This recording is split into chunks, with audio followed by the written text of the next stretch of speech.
Well, we are joined by two huge parts of what was Mike Sexton's WPT family, Adam Pliska and Vince Van Patten. And we've just been sharing and discussing moments, memories, talking about the first time that we all met Mike, talking about the things that he said that really impacted us, and funny random moments. And we thought, of course, Vince and Adam, of all people, probably have such a great mixture and compilation of both of these things, and knew Mike both personally and professionally. So thank you guys. First of all, I know this is a difficult time, and we really appreciate you guys taking the time to join us on the show. And let's start. Vince, you and Mike clearly had a great chemistry and a great relationship, a very funny and fun relationship, both for us to witness, and I'm sure that there's plenty that went on, off camera. Could you just share with us a little bit about your guys' story and your relationship, how you met Mike, etc.? Because he's one of the most exceptional people I know, one of my closest friends forever. We hit it off. We got the show. I knew Mike like in 1990 from the main event of the World Series. I'd say we waved, didn't really know him. He was just kind of friendly, so was I. And so I knew Mike that way. And then once I got the World Poker Tour show, we meet, and it's like, what's happening? And we instantly clicked because we're two old school hardcore gamblers that bet on anything and everything. We love poker. So we tell it like it is between us, not always to the public, but we had a great conversation. We have a rapport. We had a chemistry together, and got to do so many shows on the World Poker Tour. And we played a lot of poker over the years in my cash games in LA, and became best friends. And so that's it. It's just tough to see him go. One of the bravest guys throughout all of this. And what a family man, what a father to Ty. So that's all a shame, but so many people love this guy, so it's all good. Tell me, Adam, about your meeting Mike. And clearly he's, been the face, I think, of the WPT for most of us for a long time. And regardless of the things he had his hands in outside of the WPT, I think for most people in the poker community, that's what a lot of us are always going to think of him as.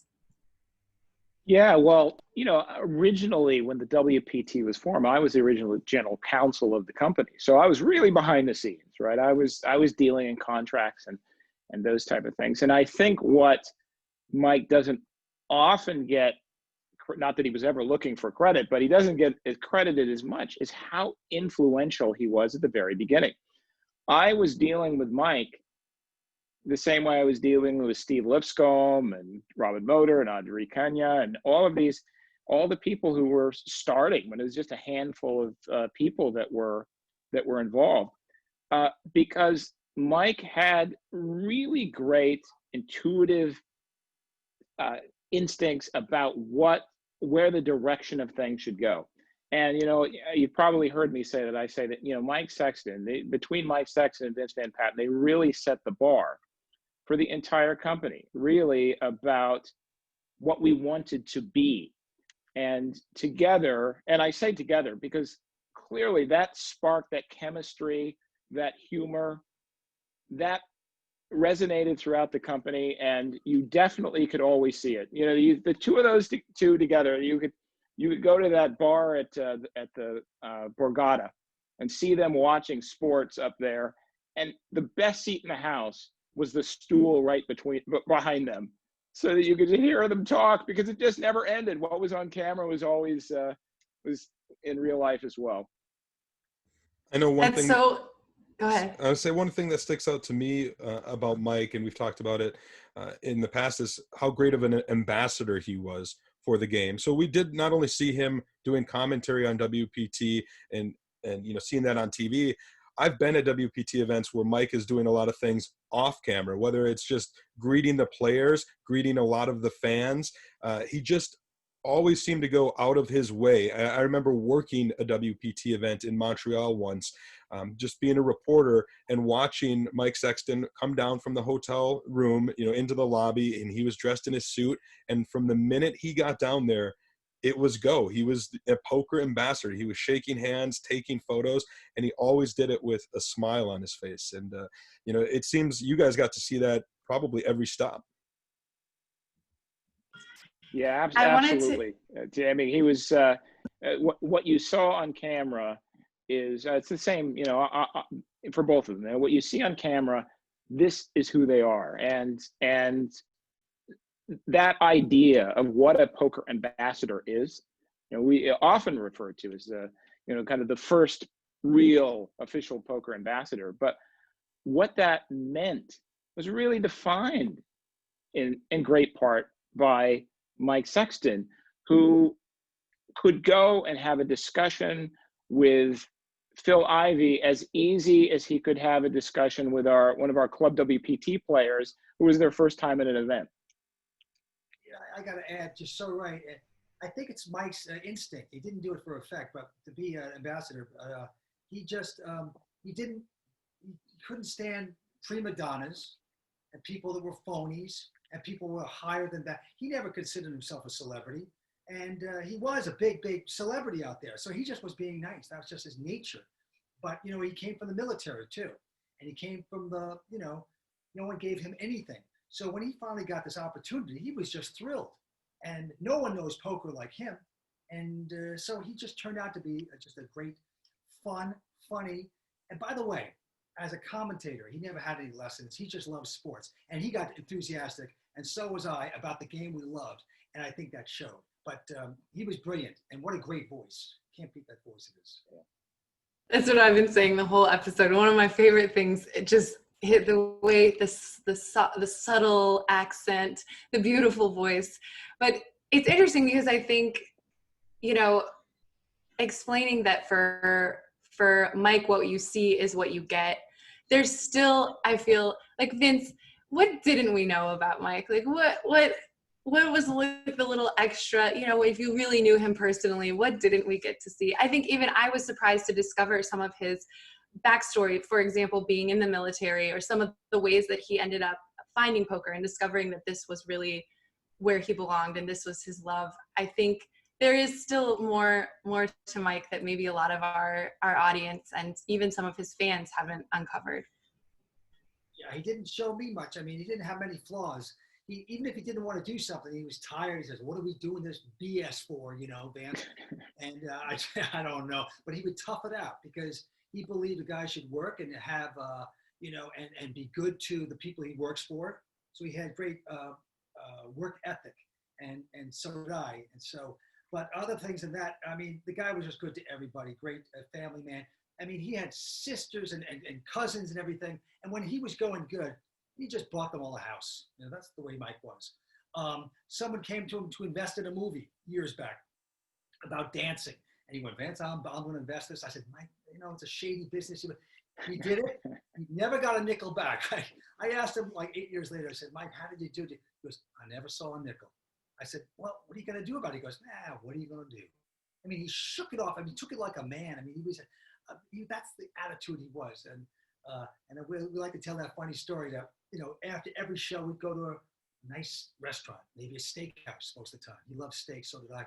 And the funny thing he did at the restaurant, I'd order my steak, and then he'd tell the chef, "I'll take a filet mignon, butterfly up the middle, put a lot of butter on it, and bring the ketchup on the side. Don't tell the chef." Right? And so the waiter would look at that, and I'd go, "Oh no, Mike, they're probably gonna spit in the food, who knows what." But that was his routine thing. He loved ketchup on the side of his great steak. That's the only little flaw Mike Sexton had. These are the things I'm looking for, the idiosyncrasies that make somebody like so original and so special. Like, that cracks me up. Well, I have one. I mean, because I have heard now for the last 48 hours, people talking about all of these great things about Mike. So I am going to bring up the one thing that people say he's so humble. He was. All of those, everything I've heard is 100% true. But I witnessed the one time that Mike Sexton experienced jealousy. So we hired a French impressionist painter from France to come over and paint Mike and Vince as part of our Art and Legacy series. She takes 9 months to do this painting, flies over in 3 sessions. They do a video on it. We go and we have a big reveal at a gallery in Vegas. And she's meeting with them. And she's discussing what their thoughts are when they're playing poker. And she wants to symbolize this. So when they do the reveal, it's Mike and Vince at a table. And then there's this Minotaur to represent the intensity and all of the feelings of poker. And so unfortunately, my flight got stuck. I couldn't get in there. So I actually arrived afterwards. And we do this whole ceremony. We put it up for all of them, and or for the 2 of them.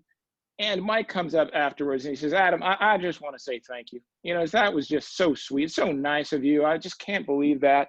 It's like, you know, I got Vince in there and me. I never had anyone think about doing that before. And there's that monster's in there. And it's like, you know, I mean, I said, yeah, well, it's the Minotaur. He said, yeah, that monster. I don't understand why that monster's in there. You know, we've been in here for like 14 years and that monster's in there. The monster got more room than most of us. I just don't get it. I mean, we spent all that time. That monster didn't do anything. So the only time that I saw Mike Sexton jealous was over a monster in a painting that we had commissioned for them. The Minotaur. That's so funny. And I'm so sad because I missed Mike's roast/toast. But yeah, when I was compiling this video earlier this last weekend, going through all of the interviews I had seen of him on PokerNews, he said that the nights of his roast and toast are 2 of the best nights of his life. And especially for, you know, a man in his 70s, there's a lot of competition, I would say, for the best nights of his life. So I was wondering if you guys could share what did we miss from Mike's roast/toast? Is there anything you guys can share with us? I can't remember details, but Mike had such a good sense of humor. You could say anything about him, you know, and he would just laugh it off. So he was that way. By the way, I wanted to go back to another one of his little things. We would play poker in my games in Beverly Hills, and sometimes we'd play till 7 o'clock in the morning, all night long, Mike and I, in these big games, and we'd be exhausted, and we'd have to do ADR the next day, looping, you know, in the studio for the World Poker Tour show. And we would go in there absolutely exhausted, both of us. We couldn't hold our eyes open. This is the first 3 or 4 years of the World Poker Tour. And I literally remember I would have coffee and Mike would have Cokes.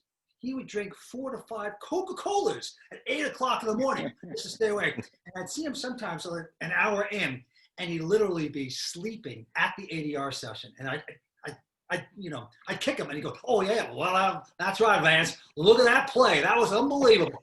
I mean, he got right to it. He was such a professional. But we were both so exhausted back in the early days after playing poker all night. He'd have Coca-Cola upon Coca-Cola, but never complained. And this is after maybe he took a big loss the night before, something like that, but he never complained, and he always showed up. I don't think he was ever late or missed a day. Yeah. 15 seasons that we did with him. That's for sure. Yeah. Well, I mean, the only time he's missing is when he actually played. And he won his events. I mean, won the event. I was going to ask that. I was waiting for the opportunity. In 2016, he wins the WPT Montreal. And as a poker fan, it was just such a special moment. And, you know, as guys who have been there from the beginning of the WPT, who really are family with Mike, what was it like to be there and then to see him win that title and get his name etched on the Champions Cup? Well, to me, it was truly meant to be. He was a great player. And by the way, for the first 10, 12 years of the World Poker Tour, Steve Lipscomb, the president and the creator of World Poker Tour, he basically didn't want Mike and I playing in any tournament. So when I was going good and playing a lot of poker, I wasn't allowed to play WPT events. Then finally, when he said, "Okay, you guys might as well give it a shot," I wasn't that interested, but Mike really took to it. He's a great tournament player, and he had great results on the World Poker Tour, and he was very competitive. He really kept great details and had a lot of pride. Was he ever going to win one? That would be a long shot. But sure enough, in Montreal, he put it together, and it was just like destiny. And he puts his suit on. He looks so good. He was cool, calm, and collected. I think he made 3 or 4 other WPT final tables before that. But you think he's not going to win one. And lo and behold, he did win it. And it was just meant to be. And it was a beautiful moment. And he was so proud. And he got that, the belt, the beautiful belt. And I know he gave it to Ty, his son. And I know Ty has it now. So it was perfect. Right, Adam? Yeah, it's so nice. And, if you look at the moment that he wins, and to me, you're right. If you look at those, a similar moment is Doyle Brunson winning his own event. That was amazing, right? And so now you watch Mike in there, and if you notice how quickly he calls, and there's just some dignity in that, right? I mean, it's all Mike. Don't kill my opponent. Be just as gracious as can be. He's, afterwards he's humble about it. It was quintessential Mike Sexton. And the greatest thing is Mike Sexton became a WPT champion, which is now so fitting now that we have named the Champions Cup the Mike Sexton WPT Champions Cup. I think that was a great honor, and he felt the same way. He said it was one of the greatest honors of his entire poker career. And as Sarah said, that's a long career, and that was just a fantastic gesture on your guys' part. Oh, it's terrific. I mean, to me, I look at Mike Sexton's name on that Champions Cup, and Linda Johnson being our inaugural award inductee as the WPT honors. And I think it's sanctified. It's basically sanctified those two things. I mean, I suspect there's a lot of people who from now on that name alone will mean that much more when they win. I think it was such a beautiful thing to have that moment sort of at that time in his career. Also, I interviewed him after his book, Life's a Gamble, came out. And he mentioned that for years and years, people had told him that he should be writing this book, but that it was kind of on the shelf and he was busy and lots of other things going on. But it seems, as his life was, I guess, coming towards the end, he really checked all of the boxes. He lived his life in this beautiful, crazy, wild, wonderful way. And then he left this amazing legacy, personally and professionally. And I even think, his book, to have really put out all of his stories, to put his name on all of these things, and still did it with humility, of course. One of the quotes he said that I thought was so great was, to be the best, you have to play with the best. Even at the very, end of his career, as he's winning things, he's talking about, playing with these other players who are still so much better than him. And I know you guys have many things on your plate and many things to do, and we appreciate you taking the time. But before we let you go, Vince, do you have anything else you just want to share with everybody before we let you guys go? Just basically, this is one of the great guys, not just a poker, just a great human being, great friend. And I want to miss him. I'm going to miss not being able to see him again and going out to, hey, what stake joint are we going to tonight?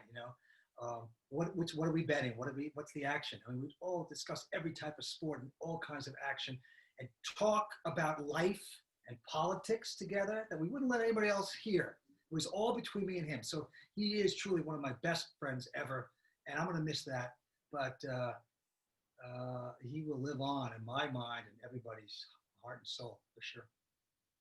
Yeah, and sorry, I just, when I look back, I will think about, we lived on the road with Mike Sexton, right? I mean, putting, Mike Sexton in China, to eating Chinese original dishes, and Lynn trying to get him to eat some vegetarian dishes. I mean, these moments were so classic, and it reminded everybody, without, some set rule, you had to enjoy life. That's what we're doing. We're trying to produce the best product that we can. We're trying to produce something different, but it's the journey. And Mike Sexton taught us all how to live the journey. And for that, we'll be forever grateful. And we're going to continue on that legacy and continue to have fun. I think it couldn't be better said. And Chad actually mentioned at the end of the podcast that he feels like if he ever makes the final table again, if he's on the way to a bracelet again, he's going to wear a suit in Mike's honor. And I feel like pretty much all of us could take that, some sort of physical manifestation of this, the legacy that he leaves behind, which is so beautiful. And Adam really has it going already, you guys. He's got the Windsor knot. He's got the suit. Tony, we know, knows how to wear suits. I just can't play like these guys. A man who truly loved poker, and just nobody had a bad thing to say about him. And I appreciate you guys coming.